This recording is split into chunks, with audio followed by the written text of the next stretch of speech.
주제들 여러 가지가 있습니다. 우리가 지난 수양회 때는 새롭게 하소서라는 주제로 빌립보서를 봤었어요.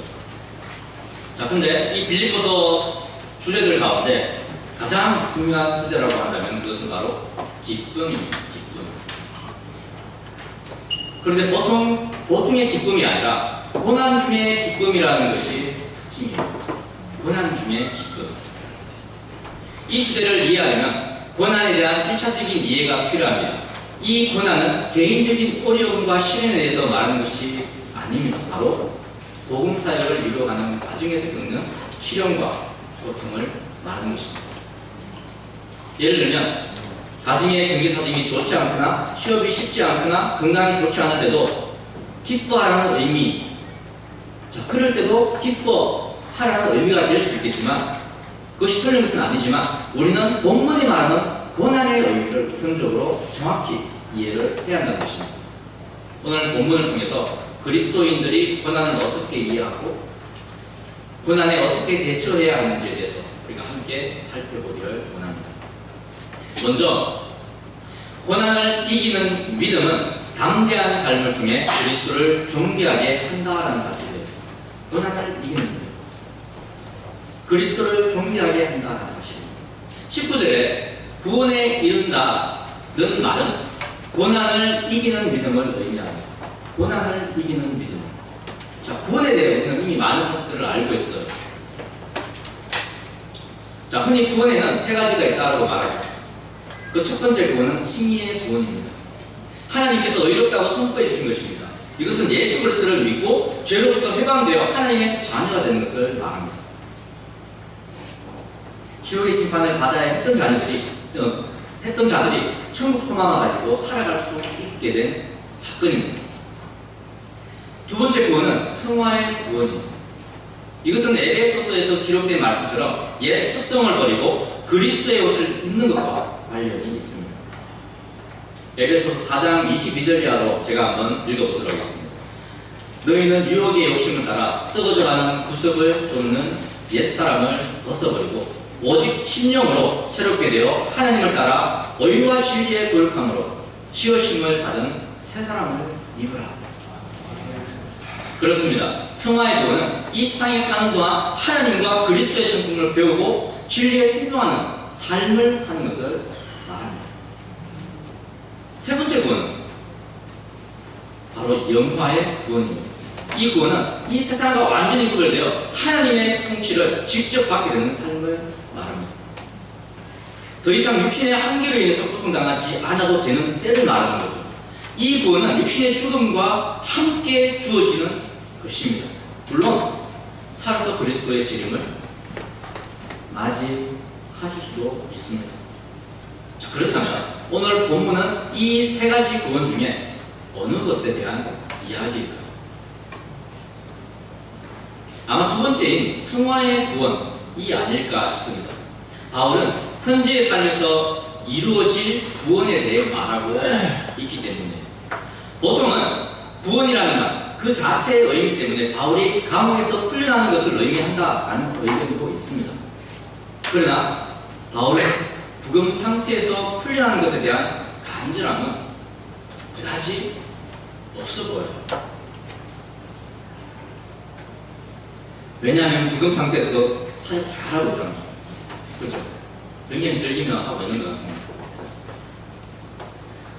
오히려 부금이라는 고난 상황에서 낙심하지 않고 당당하게 복음을 더 전할 수 있기를 사도 바울은 바라고 있습니다. 이런 조항으로 보면 구원에 이른다는 말은 부금 상태에서 풀려난다는 의미가 아님이 더욱더 분명해집니다.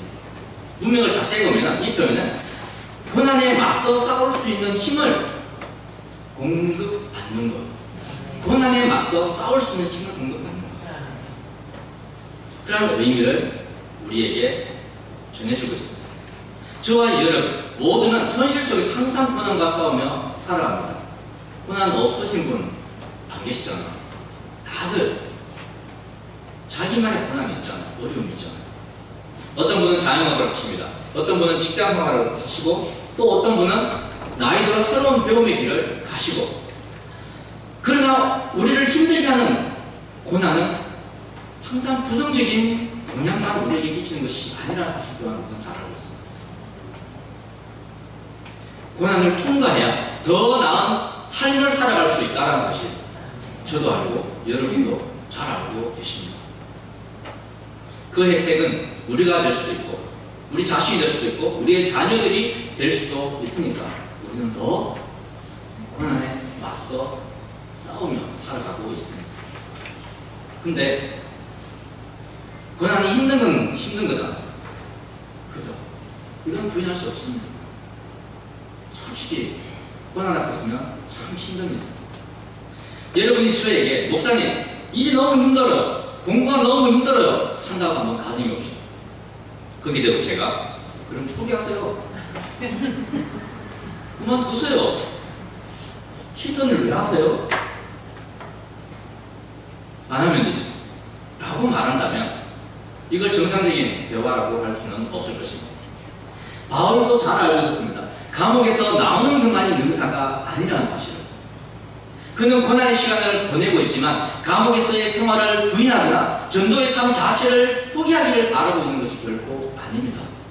구원에 이르기를 바라고 있지만 지금 그가 구원에 이르게 해달라고 말하는 것은 그것을 견디고 이겨낼 수 있는 믿음과 용기를 달라는 의미예요. 남자들의 특징이 있어요. 남자들의 특징. 긴장 들어가시죠. 긴장하지 마십시오.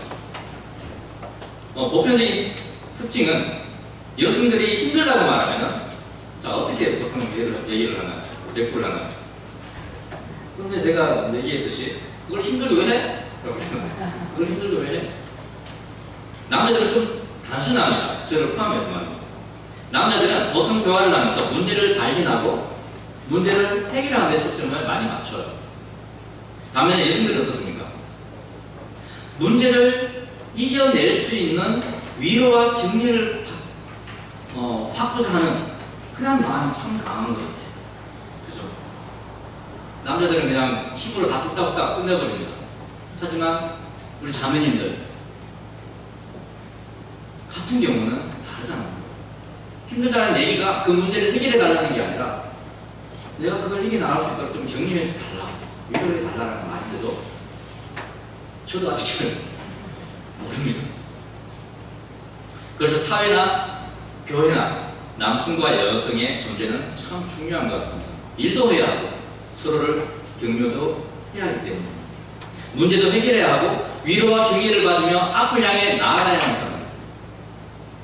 저와 여러분은 고난 중에 단순히 고난으로부터 벗어나려고 하기보다는 고난을 이겨낼 수 있는 힘을 찾아 나서야 할 것입니다. 근데 오늘 보면요, 친절하게도 고난을 이길 수 있는 힘을 우리에게 소개해 주셨어요. 고난 중에도 힘을 얻을 수 있는 방법을 이야기해 주고 있습니다. 성경은 그것을 성도의 강구와 성령의 도우심이라고 말합니다. 성도의 강구와 성령의 도우심이라고 19절을 한번 보십시오. 이것이 너희의 강구와 예수 그리스도의 성령의 도우심으로 내 구원에 이르게 할 줄 아는 것. 바울이 감옥이라는 고난의 장소에서도 여전히 복음을 전할 수 있었던 것은 성도들의 기도와 그 기도에 응답하시는 성령 하나님의 도우심 때문이다 라고 분명하게 말을 해주고 있습니다. 우리는 알아야 합니다. 우리는 복음을 지나가는 일에 다양한 모습으로 헌신할 수 있습니다. 이웃들에게 다가가서 말을 걸고 어려운 고충을 들어주는 일, 자신의 허물을 풀어서 밥 사주고 커피 사주는 일, 혹시 누군가가 교회를 방문하면 자리로 안내하고 심심치 않도록 말씀과 배워주는 일, 그들이 기독교의 진리를 듣고 생각해 볼 수 있도록 새로운 분들을 말씀으로 양육하는 일, 그들이 주중에 마음이 흔들리지 않도록 전화하고 만나주는 일, 교회 성도들이라면 이러한 일에 마땅히 헌신할 것입니다. 앞으로 우리 교회도 이러한 모습들을 더 체계적으로, 조직적으로 갖추어 가야 합니다.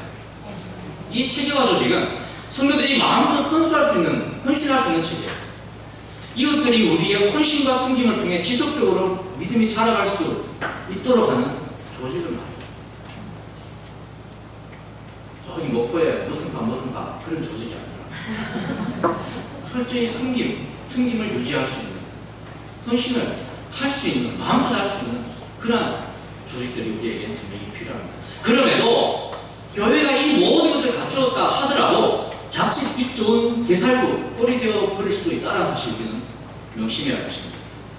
만약 우리가 기도하지 않고, 만약 우리가 주님의 도우심을 의심한다면, 만약 우리가 주님의 뜻을 구하지 않는다면 체계도 조직도 심지어 우리의 헌신마저도 무용지물이 되어버리고 말 것입니다.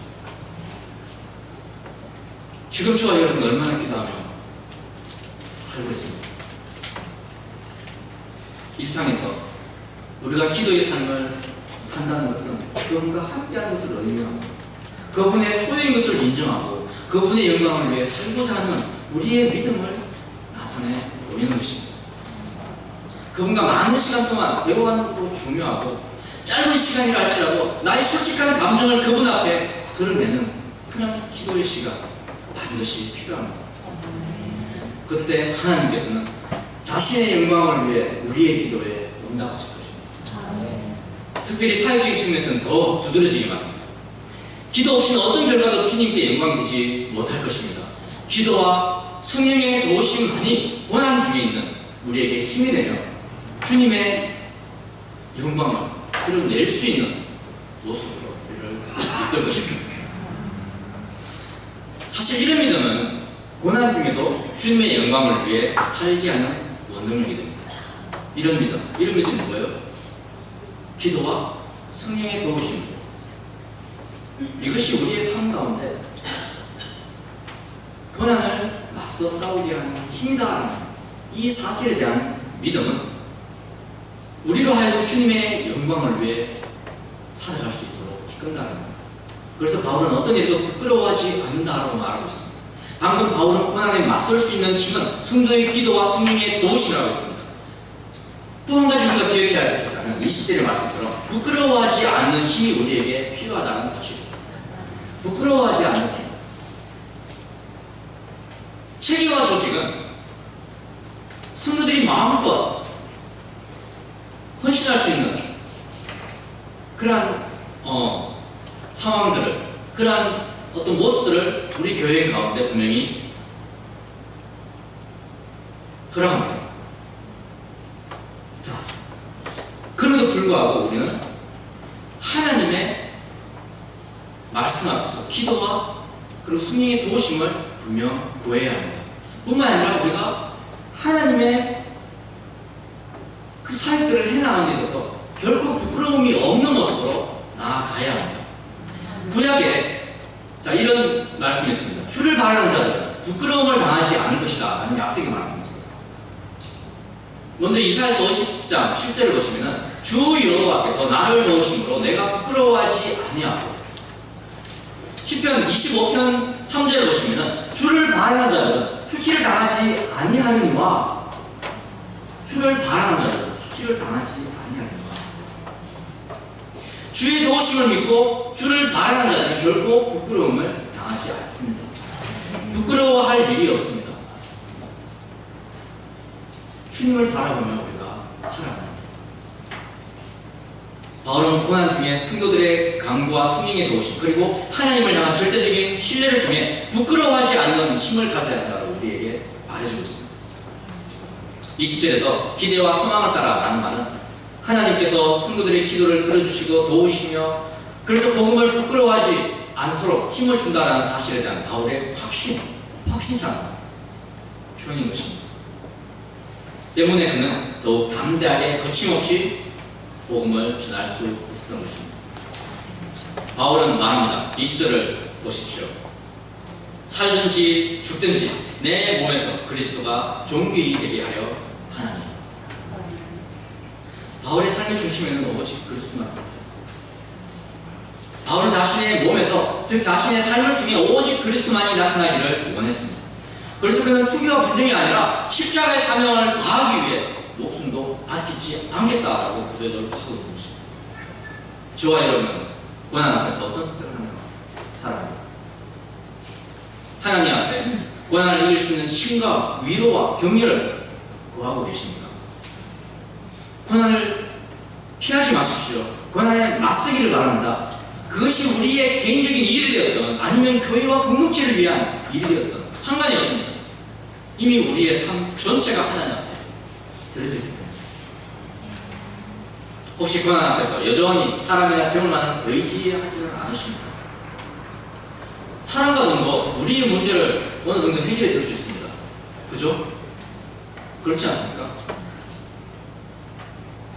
돈도 굉장한 능력을 가지고 있어요. 인맥도 굉장한 능력을 가지고 있습니다. 이걸 부인하자는 것이 아닙니다. 친구가 없어서 고통을 받는 이웃들 보셨나요? 돈이 없어서 가벼운 병도 치료받지 못하는 분들 주위에 계시지 않습니까? 때로 친구를 통해서 위로를 받기도 하고 때로는 비싼 돈을 지불하고서 비로소 치료받고 회복되는 일도 있습니다. 사람과 돈 우리에게 반드시 필요합니다. 그러나 바울은 자신도 사람도 재물도 절대적으로 의지하지 않았다는 사실입니다. 절대적으로 의지하지 않았다는 사실. 성도의 강구와 성령의 도우심 그리고 하나님의 약속의 말씀을 그는 더 붙들었다는 것입니다. 모든 성도는 고난에 맞서 싸우기 위해 자신의 능력치를 최대한 끌어올려야 합니다. 그죠? 끌어올려야 합니다. 자신이 할 수 있는 것을 다 해봐야 됩니다. 사람들과의 관계도 잘 맺어야 하고 재정도 잘 관리해서 어려움에 항상 준비하는 자세도 필요합니다. 그러나 더욱 중요한 것은 어떤 고난이 있을지라도 우리는 기도해야 한다는 사실입니다. 기도해야 한다는 사실입니다. 서로를 위해 기도의 동역자들이 되어줄 수 있어야 할 것입니다. 기도의 동역자는 나의 능력과 인내 그리고 재물보다 더 귀한 영적 재산입니다. 우리 교회는 목장이 있습니다. 목원들은 목자들과 늘 기도 제목을 나누고 함께 기도해야 할 것입니다. 가장 큰 도움을 받을 수 있는 분들이 바로 옆에 계신데도 우리는 가끔 그것을 잊고 살아갈 때가 많습니다.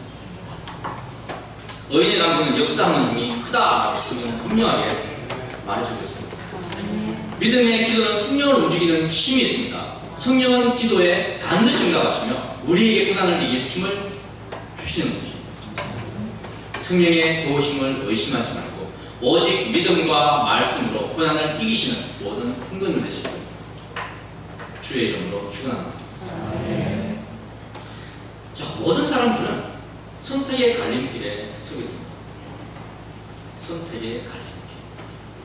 믿음이 없는 세상 사람들이든 믿음을 가지고 살아가는 성도들이든 사람들은 선택하고서 고민하게 됩니다. 이것은 하나님께서 우리 인간들에게 자유의지를 주신 결과라고 할 수 있겠죠. 저와 여러분에게 선택의 문제는 일상의 한 부분입니다. 21절 이하의 말씀을 통해서 우리는 고난을 이기는 성도들의 선택이 어떠해야 하는지 그 힌트를 얻을 수가 있습니다.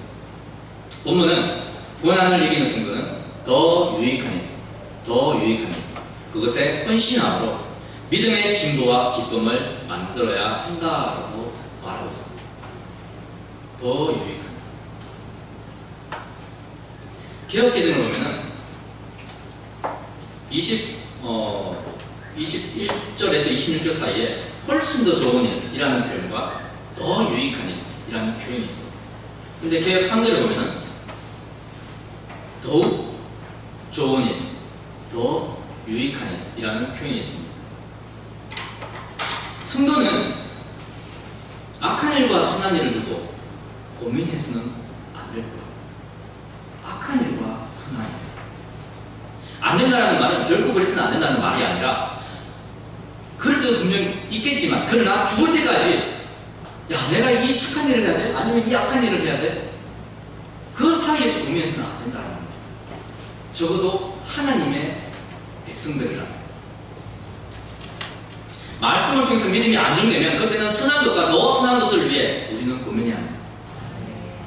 선한 것과 더 선한 것을 위해서 우리 레위기 10장 10절을 한번 찾아보실까요? 레위기 10장 10절. 우리 청년부 중에 제일 빨리 찾는 청년이 한번 크게 읽어봐 주시기 바랍니다. 레위기 10장 10절.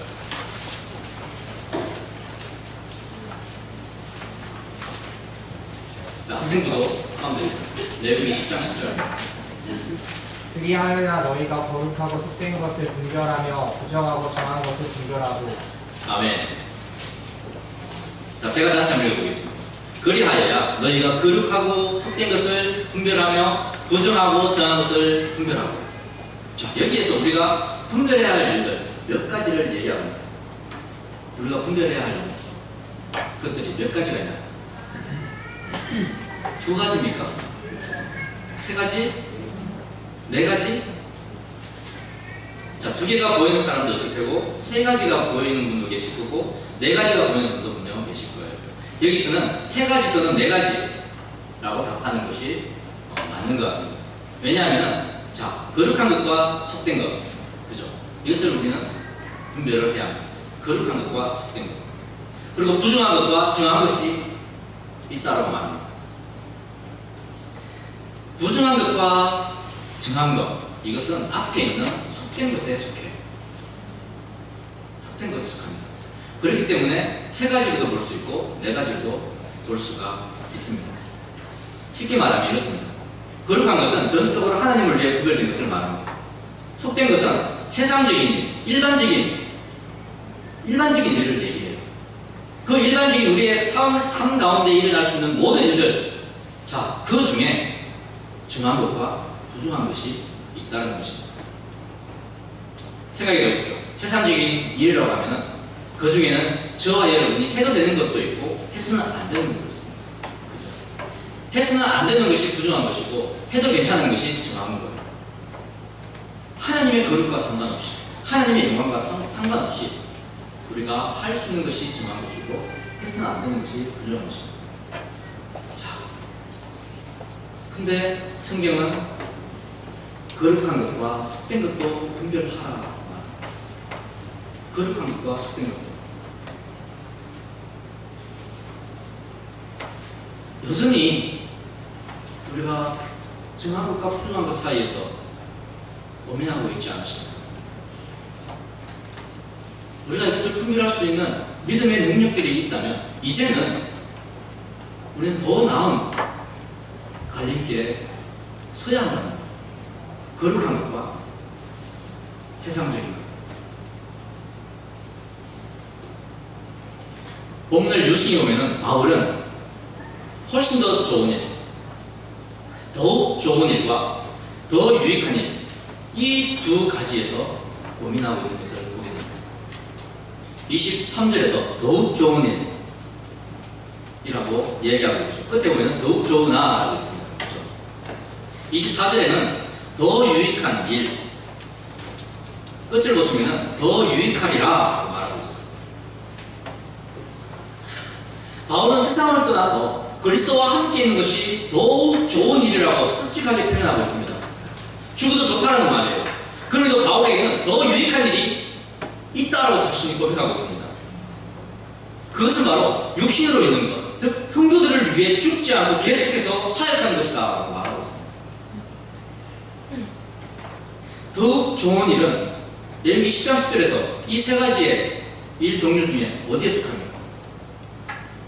거룩한 것에 속하지 않습니까? 하나님과 함께 하는 거예요. 이 더욱 좋은 일. 제가 보기에 더욱 좋은 일과 더 유익한 일 모두가 거룩한 것에 분명 속하는 것으로 보입니다.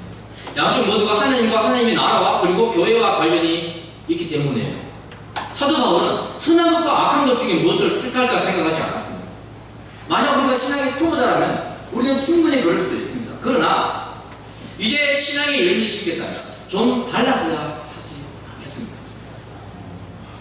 악한 일이 아니라 선한 일을 선택할 수 있는 믿음, 선한 것들 중에 더 선한 것들을 선택할 수 있는 분별력, 선한 것들보다 더 거룩한 것을 가려낼 수 있는 믿음, 거룩한 것들 중에 더 유익한 것을 삶 속에서 실천할 수 있는 믿음을 이제는 가져야 하지 않겠습니까?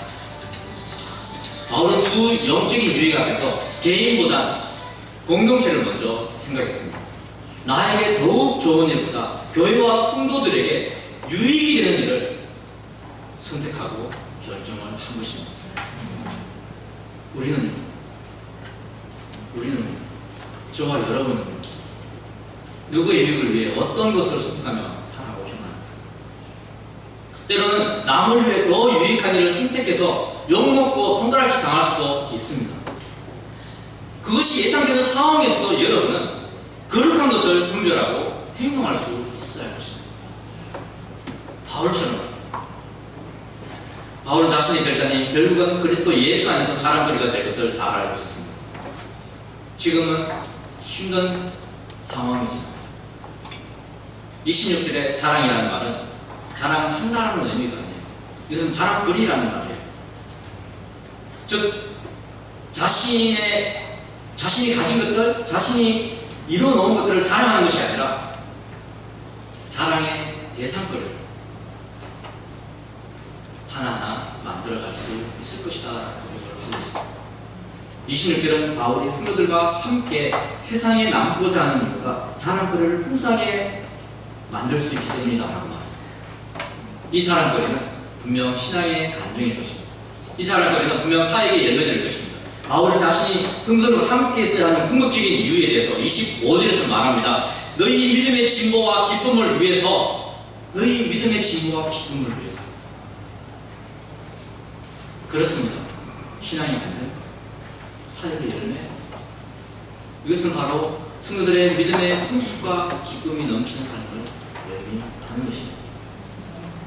이를 위해 바울은 편안한 죽음보다 고난의 현실을 선택했던 것입니다. 저와 여러분의 자랑거리는 무엇입니까? 여러분 어떤 자랑거리였습니까? 믿음 안에서. 신앙생활 오래 하셨습니까? 그것이 자랑거리십니까?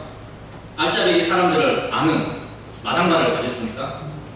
남들보다 훨씬 우월한 신체 조건들을 가지고 계십니까? 아니면 건강이십니까? 설령 그렇다 하도 그것은 우리의 자랑거리가 될 수는 없습니다. 우리의 자랑거리는 죽음 이후에 하나님 앞에 풀어놓을 수 있는 것이어야 하나님께서 우리의 가진 것과 배운 것과 건강한 육체를 보시고 과연 칭찬하실까요? 좋아하실까요? 절대 그렇지 않습니다. 하나님은 아쉬울 게 전혀 없으신 분이십니다. 그분은 오직 우리가 하나님의 영광을 위해 어떻게 살았는지를 보시고 계십니다. 외모가 아니라 그 중심을 보시는 분이 바로 여호와 하나님이십니다. 얼마나 하나님의 거룩함을 담기 위해 노력했는지, 아니면 얼마나 성도와 교회를 세우기 위해 노력했는지를 그분은 보실 것입니다. 재물보다 가난한 자를 얼마나 돌봤는지, 배운 것보다 진리를 갈급해하는 자들을 얼마나 가르치고 인도했는지, 건강보다 자신의 몸으로 이웃을 얼마나 섬기는지를 분명 그분께서는 보실 것입니다. 이러한 것이 하나님 앞에서 우리가 자랑할 수 있는 일이 되어야 할 것입니다. 다시 한번 더욱 좋은 일보다 더 유익한 일이 무엇인지 이제는 이러한 일로 고민하시는 수준 있는 저와 여러분 되시기를 소망합니다. 고난과의 싸움에서는 한 사람의 의심만으로는 절대 이길 수 없습니다. 혼자 싸워서 이길 수는 없습니다. 성도들 역시 고난과 맞서는 믿음의 용기를 넣어야 한다는 것. 바울이 이렇게 열심히 얘기를 했어요. 성도들이 반응하지 않으면 의미가 없다는 거예요. 그래서 성도들을 향해서 외칩니다. 27절을 보시면 오직 너희는 그리스도 복음에 합당하게 생활하라. 우리는 사도 바울이 성도들의 기도와 성령의 도우심 그리고 약속의 말씀을 의지해 고난과 맞서고 있음을 이미 살펴보았습니다. 그리고 그런 고난이 존재하는 현실에서 여전히 살아갈 것을 희망하는 이유가 성도들의 신앙의 성숙과 기쁨을 위한 것인 것도 맞습니다. 이제 바울이 당당하게 성도들도 그 고난과 함께 싸워갈 것을 요청하고 있습니다. 복음에 합당한 생활을 하라. 복음에 합당한 생활을. 바울이 요청하는 복음에 합당한 그 생활의 첫 번째는 바로 협력입니다. 협력. 바울은 자기만 열심히 해서는 택도 없다는 사실 누구보다도 잘 알고 있습니다. 당시 상황을 보면 하나님을 대적하는 이교도들 그리고 유대 율법주의자들 반도덕주의자들이 빌립보 교회 안팎으로 열심히 활동하고 있습니다. 지금도 교회 안팎에서 활동하는 이단들이 참 많습니다. 그죠? 방금은 특히 더 그 세력이 강한 것 같아요. 참 고민이 됩니다. 어떤 이단은 다른 이단과는 근본부터가 다릅니다. 몇몇 이단들은 그래도 나름대로의 믿음, 그것이 왜곡된 믿음이지만 기준을 가지고 활동하니까 나름 신사적인 모습도 갖추고 있어요. 그런데 어떤 이단은 처음부터 끝까지 거짓으로 똘똘 뭉친 집단도 있습니다. 처음부터 끝까지 거짓. 그들의 입에서 나오는 모든 말들은 거짓이고 사기입니다. 한마디로 그들은 사기꾼입니다. 사기꾼. 자신들의 삶이 파괴되어도 모릅니다. 가정이 처참하게 집값해도 깨닫지 못합니다. 그들을 속이고 속이는 그 관계 속에 너무나 쉽게 빠져있기 때문에 결국 깨닫지 못하는 것입니다. 이러한 자들을 우리는 어떻게 대해야 합니까? 이들은 몰골 가리지 않습니다. 모든 것을 파괴하고 무너뜨립니다. 무서워져. 그래서 사도 바울은 복음의 신앙을 위하여 협력하는 것이 아주 필요하다라고 말하는 것입니다. 한 마음 한 뜻으로 말합니다. 27절을 제가 한번 읽어보도록 하겠습니다. 너희가 한 마음으로 서서 한 뜻으로 복음의 신앙을 위하여 협력하는 것. 성도들 역시 바울 자신처럼 교회적인 위기와 고난에 맞서 한 마음으로 힘을 합쳐야 한다고 말하고 있습니다. 나누어지는 그 순간에 거짓이 그 틈새를 노리고 분명 들어올 것입니다. 저와 여러분은 마음을 같이하고 뜻을 같이 하고 절대 거짓 세력이 교회 안으로 들어오는 것을 흠이스는 동시에 바울은 복음의 합당한 생활을 위해서 두려워 말라라고 말하고 있습니다. 두려워하다는 이 말의 이미지는 이래요. 뭔가에 놀래서 말들이 막 소란 피우는, 막 말들이 뛰는 그런 모습들 많이 봤잖아. 작은 소리에도 깜짝깜짝 놀라서 날뛰는 말들의 모습을 한번 생각해 보십시오.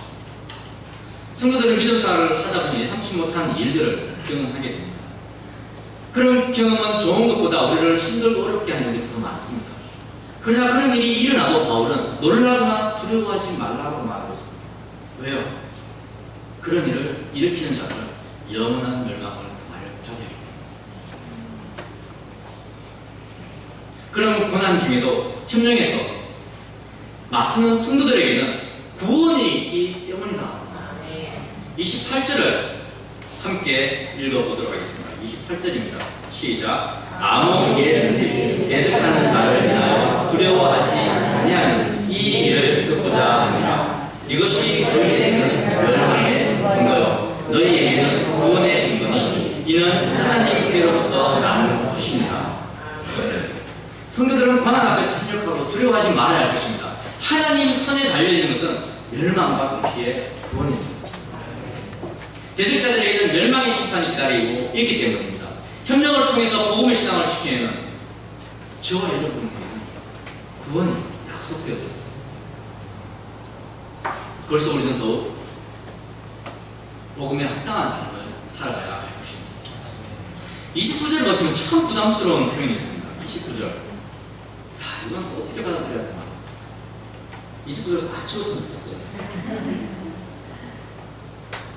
하나님의 은혜는 믿음뿐 아니라 그리스도를 세상에 전할 때 겪을 고난까지 포함한다고 말하고 있어요. 우리 은혜 그러면은 너무 좋아요. 네. 그죠? 너무 좋아. 그래도 날마다 틀린 은혜를 구하는 괜찮다는 거예요. 은혜를 구하는 것은. 그러나 우리가 알아야 할 게 또 한 가지가 있다는 거예요. 그것은 우리가 그 은혜를 구할 자격이 있으려면은 복음을 지나면서 우리는 겪는 그 고난으로 받아들여야 합니다. 그 자체가 은혜다라는 사실까지도 우리는 믿음으로 인정을 해야 한다라고 성경은 말하고 있습니다. 우리가 얻는 은혜는 무조건적인 사랑으로 얻게 되는 구원입니다. 우리는 노력과 힘으로가 아니라 하나님의 긍휼하심으로 구원을 얻었기 때문입니다. 그런데 오늘 말씀을 보면 은혜란 더 넓은 의미가 분명 포함되어 있는 것을 보게 됩니다. 29절 우리가 쉽지만 한 목소리로 읽어보도록 하겠습니다. 시작. 그리스도를 위하여 너희에게 은혜를 주신 것은 다만 그를 믿을 뿐 아니라 또한 그를 위하여 고난도 받게 하십니다. 고난도 받게 하십니다. 하나님의 은혜는 고난도 반드시 동반합니다. 왜요? 하나님의 일은 세상과 맞서기 때문에, 세상과 맞서는 일이기 때문에 그리스도를 전하며 사는 인생은 세상으로부터의 역풍을 피할 수가 없습니다. 바울은 자신의 삶 속에서 그 증거를 찾고 있습니다. 30절에 내 안에서 본 바, 내 안에서 듣는 바라는 이 표현, 과거에도 현재에도 미래에도 바울 자신은 항상 현황과 함께 싸워 나갈 것이다 라는 것을 보여주고 있습니다. 때문에 친구들은 협력해야 하며 두려워하지 말아야 합니다. 복음의 합당한 삶은 바로 고난 중에도 협력하고 담대하게 그리고 그리스도를 지나는 삶을 말하는 것입니다. 이런 합당한 삶에 저와 여러분은 더욱 헌신되어야 할 것입니다. 우리는 고난이 없는 삶보다 복음을 지나는 삶 가운데 헌신되어야 할 것입니다. 우리는 나의 개인적인 즐거움과 만족보다 공동체의 유익이 되는 일에 더 헌신되어야 할 것입니다. 비록 그 길이 평탄하지 않고 치열한 싸움과 두려움이 공존한다 할지라도 우리는 성도의 기도와 성령의 도우심 그리고 약속의 말씀을 의지하고 한 걸음 한 걸음 믿음의 진보를 이루어 나가야 할 것입니다. 이러한 믿음에 우리 모두가 헌신되어 한마음 한뜻으로 복음의 신앙과 그리스도를 위해 협력하는 저와 여러분들 되시기를 주의 이름으로 축원합니다.